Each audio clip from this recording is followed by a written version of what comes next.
ಇನ್ನು ನಟ ಯಶ್ ತಾಯಿ ಪುಷ್ಪಾ ಅವರಿಗೆ ಸೇರಿದ್ದು ಎನ್ನಲಾದಂತಹ ಸೈಟ್ ಕಾಂಪೌಂಡ್ ತೆರವು ಪ್ರಕರಣ ಏನಿದೆ, ಪ್ರಕರಣಕ್ಕೆ ಸಂಬಂಧಪಟ್ಟಂತೆ ದೇವರಾಜ್ ವಿರುದ್ಧ ದೂರು ಕೊಟ್ಟಂತಹ ದುರ್ಗಾ ಪ್ರಸಾದ್ ಇದೀಗ ಪ್ರತಿಕ್ರಿಯೆ ಕೊಟ್ಟಿದ್ದಾರೆ. ದೇವರಾಜ್ ಹಾಗೂ ಲಕ್ಷ್ಮಮ್ಮ ಎಂಬುವವರ ಜಾಗವೇ ಅಲ್ಲಿಲ್ಲ, ದಾಖಲೆ ಸಮೇತ ಬಂದು ಕಾಂಪೌಂಡ್ ಒಡೆದು ಹಾಕಿಲ್ಲ. ನಾನು ಇಲ್ಲದ ವೇಳೆ ನೋಡ್ಕೊಂಡು ಬಂದು ಏಕಾಏಕಿ ಒಡೆದು ಹಾಕಿದ್ದಾರೆ. ಇದರಿಂದ ಲಕ್ಷಾಂತರ ರೂಪಾಯಿ ನಷ್ಟ ಆಗಿದೆ ಅಂತ ದುರ್ಗಾ ಪ್ರಸಾದ್ ಹೇಳ್ತಾ ಇದ್ದಾರೆ. ಯಾಕಂತ ಹೇಳಿದ್ರೆ ನೆನ್ನೆನೂ ಹೇಳ್ತಾ ಇದ್ರು ಪುಷ್ಪಾ ಅವರು 12 ಲಕ್ಷ ಖರ್ಚು ಮಾಡಿ ನಾವು ಈ ಕಾಂಪೌಂಡನ್ನು ಹಾಕ್ಸಿದ್ವಿ ಅಂತ. ಜೊತೆಗೆ ದೇವರಾಜ್ ಹೇಳ್ತಾ ಇದ್ರು ನಮ್ಮ ಹತ್ರ ದಾಖಲೆ ಇದೆ, ಕೋರ್ಟ್ ಅನುಮತಿಯ ಕೊಟ್ಟಿದ್ದಕ್ಕೇನೆ ನಾವು ಒಡೆದಾಗ್ತಾ ಇದ್ವಿ ಅಂತ. ಆದರೆ ಇದೀಗ ಇನ್ನು ದುರ್ಗಾ ಪ್ರಸಾದ್ ಕೊಡ್ತಾ ಇರುವಂತಹ ಹೇಳಿಕೆಯನ್ನು ನೋಡೋದಾದ್ರೆ ದೇವರಾಜ್ ಹಾಗೂ ಲಕ್ಷ್ಮಮ್ಮ ಎಂಬುವವರ ಜಾಗವೇ ಅಲ್ಲಿಲ್ಲ, ಇದು ಕಂಪ್ಲೀಟ್ ಆಗಿ ಪುಷ್ಪಾ ಅವರೇ ಪರ್ಚೇಸ್ ಮಾಡಿರೋದು, ದಾಖಲೆ ಸಮೇತ ಬಂದು ಅವರು ಕಾಂಪೌಂಡ್ ಒಡೆದು ಹಾಕಿಲ್ಲ, ಇದು ನಾವೆಲ್ಲರೂ ಇಲ್ಲದೆ ಇರುವಂತಹ ಸಮಯ ನೋಡ್ಕೊಂಡು ಬಂದು ಒಡೆದಾಕಿದ್ದಾರೆ ಅಂತ ಆರೋಪ ಮಾಡ್ತಿದ್ದಾರೆ.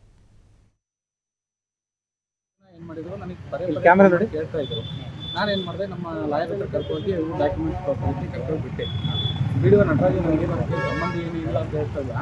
ಅದೇ ಪಂಚಾಯತಿಲಿ ಅವ್ರು ವಿಡಿಯೋ ಹಾಕಿದ್ದಾಗ ಇವರು ಕ್ರಯ ಆಗಿದೆ. ಇದೇ ವಿಡಿಯೋ ಅವ್ರಿಗೆ ಇಷ್ಟೊತ್ತು ಮಾಡ್ಕೊಟ್ಟಿದ್ದಾರೆ, ನಿಮಗೆ ನಮಗೆ ಪುಷ್ಪ ಅವ್ರಿಗೆ ಇಷ್ಟೊತ್ತು ಮಾಡ್ಕೊಟ್ಟಿದ್ದಾರೆ, ನಮ್ಮ ಚಿಕ್ಕಮ್ಮರಿಗೆ ಇಷ್ಟೊತ್ತು ಮಾಡ್ಕೊಟ್ಟಿದ್ದಾರೆ. ಆಮೇಲೆ ಈಗ ಅದು 6 ತಿಂಗಳಿಂದಲೂ ಮುನ್ಸಿಪಾಲಿಟಿ ಖಾತೆನೂ ಆಗಿದೆ. ಅದ್ರ ಹಿಂದ್ಗಡೆ ಏನಿದೆ ಅದೆಲ್ಲ ಲಾಯರು ವೆರಿಫಿಕೇಷನ್ ಎಲ್ಲ ಮಾಡಿದ್ದಾರೆ. ಮಾಡಿ ಅವರು ಕ್ರಮವಾಗಿ ಅದು ಖರೀದಿ ಆಗಿರೋದು ನಿಜ. ಅದು ಏನೇ ಇದ್ರು ವಿಚಾರವಾಗಿ ಏನೇ ಇದ್ರು ಒಂದು ಲಾಯರ್ ಸಂಪೂರ್ಣವಾಗಿ ಇದ್ರ ಬಗ್ಗೆ ಸಂಪೂರ್ಣವಾಗಿ ಗೊತ್ತಿಲ್ಲ. ಅದು ಮಾತ್ರ 24 ಗಂಟೆ ವಾಸ ನಾನೇ ಇದ್ದಿದ್ದೆ. ಜಾಗದಲ್ಲಿ ಕಾರ್ ಪಾರ್ಕ್ ಮಾಡೋದೆ ಯಾವಾಗಲೂ ಅದು ಜಾಗದಲ್ಲಿ ನಾನು ಇದ್ದಿಲ್ಲ.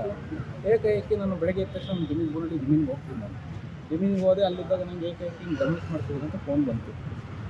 ಬಂದು ನೋಡಿದಾಗ ಈ ಥರ ಆಗಿದೆ, ಆಗಿದೆ. ಅದಕ್ಕೆ ಆ ವಿಚಾರವಾಗಿ ಅವರು ಇದ್ದಕ್ಕೆ ನಾನೇ ಹೋಗಿ ಕಂಪ್ಲೇಂಟ್ ಮಾಡಿದ್ದೀನಿ. ನೆಕ್ಸ್ಟ್ ಅವರು ಬೆಂಗಳೂರಿಂದ ಬರ್ತೀನಿ ಅಂತ ಹೇಳಿದ್ದಾರೆ. ಬಂದರೆ ಸಿಗ್ತಾರೆ, ಸಿಕ್ಕಿದ ಮೇಲೆ ನನಗೆ ಗೊತ್ತಾಗುತ್ತೆ ಯಾರಿಂದ ಅವರು ಯಾರಿಂದ ಖರೀದಿ ಮಾಡಿದ್ರೆ ಗೊತ್ತಿಲ್ಲ. ನಾನು ಈ ಥರ ಮಾಡಿಸ್ಕೊಟ್ಟಿದ್ದೀನಿ. ನಾನು ಗಿರೀಶ್ ಅವರಿಂದ ಇವರು ಖರೀದಿ ಆಗಿದೆ.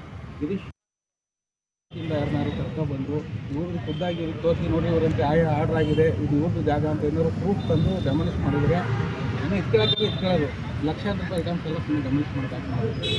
ಮುಂದೆ ನೀವೇನು ಮಾಡ್ತೀರಿ? ಈಗ ಕಂಪ್ಲೇಂಟ್ ಮಾಡಿದ್ದೀವಿ.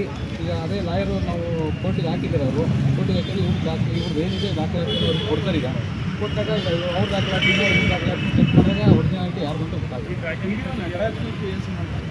ಬಂದಿದ್ರು, ನನಗೆ ಗೊತ್ತಿಲ್ಲ, ಬಂದಿದ್ರು. ಆಮೇಲೆ ಎಷ್ಟೋ ಜನ ಪೇಪರ್ ಇಟ್ಕೊಂಡಿದ್ದು ಸೇಲಿಗಿದೆ ನೋಡು. ಆಮೇಲೆ ಪೂರ್ತಿ ಮಾತುಕತೆ ಮಾಡಿ ಅದೇನು ಕೊಡ್ತೀವಿ ಅಂತ ಫೋನ್ ಕರೆಗಳು ಬರ್ತಾಯಿತ್ತು.